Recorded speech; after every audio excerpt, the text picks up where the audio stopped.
We talked before about how you can use Google Assistant to have a language partner, right?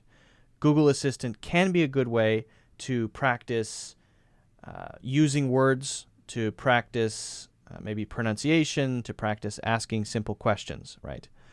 But we can also use Google Autocomplete in an interesting way. When you're especially learning grammar, you can actually find interesting sentences that can help you get a feeling for how to use grammar correctly. So if you use Google at all, if you use especially Google Chrome as a browser, you may have noticed that when you are searching something, the browser or the URL bar is finding things for you, right? It's suggesting searches that you might want.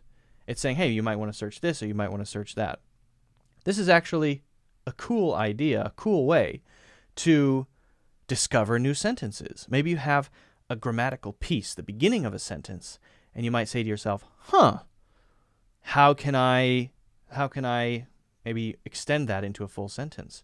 Or I don't understand this grammar. How does it work? What does it look like in a full sentence? Well, that's what we're going to take a look at really quickly, just to sort of show you that learning grammar is something you can do by yourself. All right, so let's take a look. So we got the moon in the background.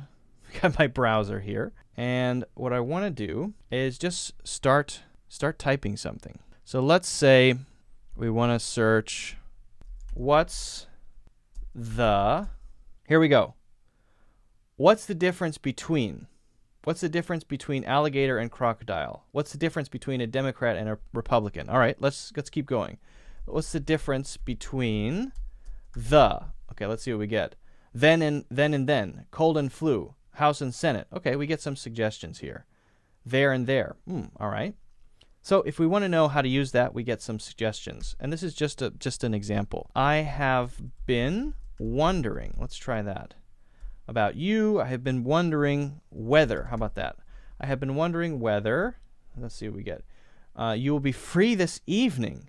If after all these years. If after all these years. If after all this time. So we can get these little suggestions for how we can complete the sentence. And these are just random things that I'm pulling up.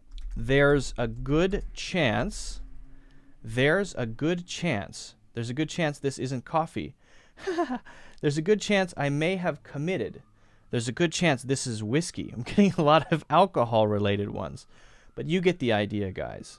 That's the idea. So what you can do is basically find a piece of a sentence that you may have heard somewhere and then see if you can fit it into a whole sentence after searching it in Google.